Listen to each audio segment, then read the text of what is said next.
Claro, de alguna manera uno suele decir que el café está más delicioso cuando hay una buena noticia, más amargo cuando sucedió algo malo, pero ahora parece que también además va a ser más caro. Y por supuesto que queremos abordarlo este tema con Raúl Cordero, académico de la Universidad de Santiago y líder del grupo de investigación Antártica.cl. ¿Cómo estás, Raúl? Hola, muy bien, ¿cómo estás tú? Bien, ¿tomando café o no? Ahorrando por otro lado. No, bueno, yo soy desgraciadamente esclavo del café, igual que todos los que trabajamos en mi laboratorio, solo tenemos algunos amantes del té que se metieron infiltrados, pero nosotros somos cafeteros, así que estamos vigilantes de lo que pasa con el precio del café. Desgraciadamente, como bien ustedes adelantaban en la introducción, el precio del café hoy está el doble de caro que hace un par de años atrás y por ejemplo está casi 3 veces, 3,5 veces, sin un alza de 300% de lo que era hace 5 años atrás.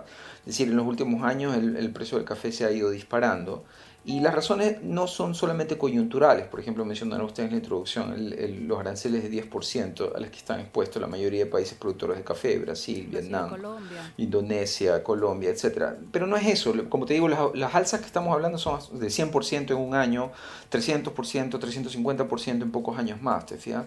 No, esto viene de antes y en buena medida se debe a el efecto del cambio climático y del niño. El niño provoca sequías generalizadas en los productores principales de café del mundo, que son, como te decía, Brasil el más grande, el segundo más grande, uno pensaría que es Colombia, pero no, es Vietnam. Vietnam. Y el tercero más grande de los productores de café, ahí está Colombia. Entonces esos tres países, cuando les toca el niño, se ven golpeados por la sequía. Y el niño fue muy intenso, la sequía fue muy severa y las sequías ahora son además peores por el calentamiento global.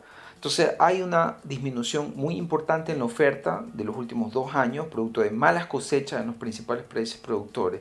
Y hay un factor adicional. Tú sabes que los precios dependen no solamente de la oferta, sino que también dependen de la demanda.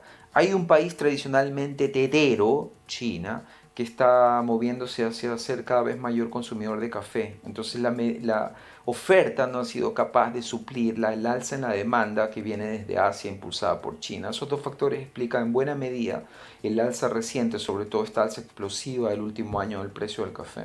Ujú. Raúl, tú hace unos días comentabas aquí mismo en Doble Clic esta como neutralidad que va a haber entre el fenómeno de la niña y del niño. ¿Esto de alguna Sí. manera podría paliar en parte precisamente lo que está sucediendo hoy en día con la producción de café? Es probable que sí.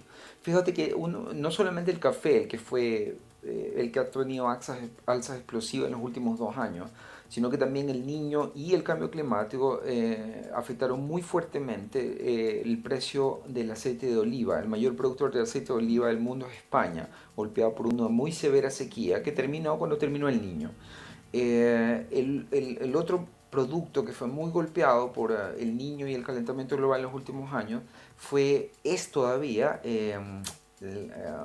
la cocoa, es decir, el El cacao, cacao. que es un elemento primordial para el precio de los chocolates.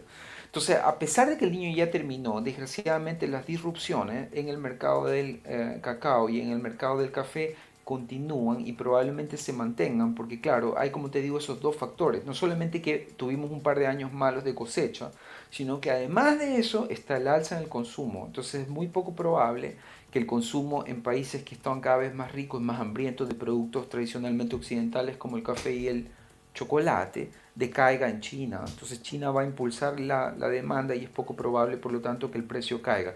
El precio del único de esos tres, el aceite de oliva, el cacao y el café, el único de esos tres que cayó es el de aceite de oliva, Sí. pero los otros dos se mantienen muy muy Muy alto. altos. No está ya en niveles récord el precio del cacao, pero el del café es poco probable que baje ni tú a la mitad, que es lo que debería bajar para tener los precios de hace un año solamente. Es muy difícil que esa bajada se dé, al menos tan rápido como la subida. Vamos a ver. Claro, sobre todo además con este panorama y la coyuntura de alzas de aranceles, sobre todo, ¿no es cierto?, los que están grabando a productores chinos.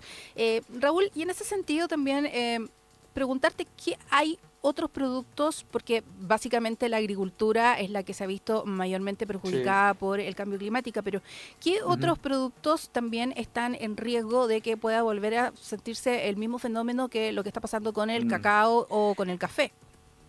Mira, afortunadamente, esa es una excelente pregunta la que tú haces, porque bueno, ya es cierto que, oh, qué terrible el café está caro, qué pena que el chocolate esté caro, y qué pena que el aceite de oliva esté caro, pero al final igual podemos vivir sin esos tres, ¿te fijas? Exacto. Pero la situación sería mucho, mucho peor si el precio global de trigo se viese afectado alrededor del mundo.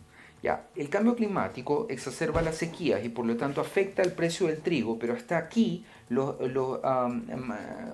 los efectos que el cambio climático y las sequías asociadas al cambio climático han tenido en el precio del trigo son más bien regionales. La razón es que el mercado de trigo no está controlado por un solo país, sino que trigo producimos hasta en Chile, ¿te fijas? Entonces al final, cuando hay una sequía en Chile, sube el trigo solo en Chile y así sucesivamente. ¿Te fijas? Entonces los efectos de uno de los alimentos principales de los humanos, que es el trigo, te fijas, del cambio climático han sido regionales. Ha habido tres grandes booms en el precio de trigo, que como te digo es un elemento primordial para buena parte del mundo. Y esos tres eh, no han estado relacionados todavía con el clima. Mm. Por ejemplo, la última vez que tuvimos un pic muy alto, muy intenso en el precio internacional del trigo fue cuando comenzó la guerra de De Ucrania. Ucrania. Antes de eso, cuando tuvimos la gran recesión en el 2008, ¿te fijas? Eso afectó muy fuertemente el precio del trigo y eso causó un montón de problemas a nivel global, elevó la inseguridad alimenticia desde Chile hasta China en todo el mundo, ¿te fijas?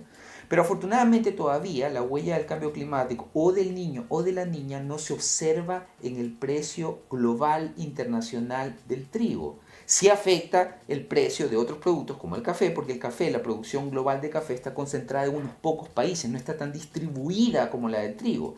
Pero yo, por ejemplo, he estado citando este ejemplo del café, del aceite de oliva y del cacao en mis clases justamente para hacerle ver a mis estudiantes que a pesar de que la huella del cambio climático no ha afectado todavía el precio internacional del trigo, bueno, ya está comenzando, hasta hace 2 años, tampoco había afectado el precio internacional del café, Mm. tampoco había afectado el precio internacional del cacao, tampoco había afectado el precio internacional del aceite de oliva. Entonces ya comenzamos a ver en algunos productos la huella del cambio climático.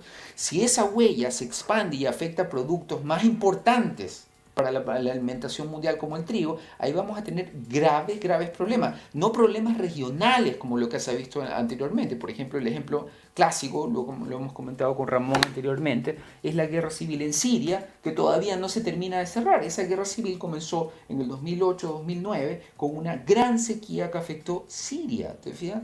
Provocando un alza extraordinaria en el precio del trigo y del pan. Como consecuencia de eso, la inseguridad alimenticia llevó a un levantamiento popular que devino en una guerra civil. ¿Te fijas? La sequía se acabó hace muchos años, pero la guerra civil no termina No de terminó. cerrarse. Ya, tener ese tipo de efectos, no en una región volátil, sino a nivel global, eso sería bastante grave. Y esperemos que eso no pase, pero vamos derecho para allá, ¿te fijas? Porque las sequías son cada vez más severas, son cada vez más extensas y son cada vez más frecuentes. Así que estamos jugando con un poco de fuego, hay que tener mucho cuidado con eso. Sí, estamos conversando con Raúl Cordero, académico de la Universidad de Santiago y líder del grupo de investigación antártica.cl. Raúl, y en ese sentido, ¿qué previsiones se pueden tomar proyectando además y preguntándote cuál es la proyección también que se hace con respecto a esta neutralidad del fenómeno del niño y la niña? Porque claro, salimos de la sequía, pero también podríamos Mm. entrar a una zona de graves inundaciones que también perjudica la producción. Sí, ese es otro excelente punto, porque en efecto, por ejemplo, uno de los problemas de Brasil es que Brasil estuvo afectado hasta el año pasado por una severa sequía, pero Brasil salió de esa sequía con graves inundaciones. Sí. Entonces, eso también afectó la producción En la zona de grande do café. Sul, ¿no es cierto? Si no me equivoco. Exactamente, en el sur. Entonces, como que tenían una sequía en el norte, ¿te fijas? Pero luego han tenido inundaciones en otras partes. Lo mismo pasa con Argentina. Bueno, el trigo no se afecta tanto con las precipitaciones cuando son tan intensas. El café es diferente, que necesita, igual que el cacao, necesita una cierta cantidad de agua. Entonces los afecta. Si hay sequía, los afecta. Y si hay exceso de lluvia, también los afecta. ¿Te fijas? Como que las dos cosas los molestan. Pero volviendo a tu pregunta, lo que se espera en lo que resta del año es mantener, al menos en lo que va a ser en los próximos meses, que es nuestro invierno, se espera que no haya ni niño ni niña. Estaremos en condiciones lo que llamamos a veces neutras. Y eso Ujú. significa que la niña ni nos va a perjudicar. La niña para nosotros significa sequía, no solamente para varias partes del mundo, sino que para nosotros en particular significa sequía. Pero el niño arriesga, trae lluvias, gracias al niño dejamos atrás el periodo que llamábamos la mega sequía, ¿te fijas? Pero el niño, como experimentamos los últimos 2 años, cuando trae precipitaciones, te las trae de una sola, es decir, Claro. trae precipitaciones a veces muy intensas en periodos cortos de tiempo, Claro, que con estos pueden ríos provocar atmosféricos que hemos conocido inundaciones. esos conceptos, ¿no? En el último Ya, el tiempo. ruido atmosférico igual, igual nos va a llegar de nuevo, pero Ya. cuando hay niños la situación es peor, te fijas, el riesgo de tener tormentas, lluvias muy intensas y aluviones en un país cordillerano como nosotros, ese riesgo siempre está, pero cuando está el niño es peor. Entonces este año, gracias a que la niña terminó, tuvimos una niña leve, poco severa y muy corta, duró apenas 3 meses. Entonces el fin de la niña significa que el riesgo de tener un año hiperárido se aminoró, esa es la buena, Ujú. y la otra buena es que como no hay niño, el riesgo de que sea un año con precipitaciones extraordinariamente intensas, con grandes aluviones, es un poco menor. Tú sabes, vivimos en un país Sí. cordillerano, siempre puede pasar, pero digamos que es un poco menos riesgoso este año eh, que los últimos 2 años que tuvimos niños y los años previos que tuvimos niña. Te fijas, mejor estar en condiciones neutras. Así que vamos a ver. Vamos a ver qué pasa, Raúl. Muchas gracias por esta conversación interesante y por ahí te escapaste un poquito, yo creo que a tomar el vasito con café, ¿o no? Voy a hacer eso, sí.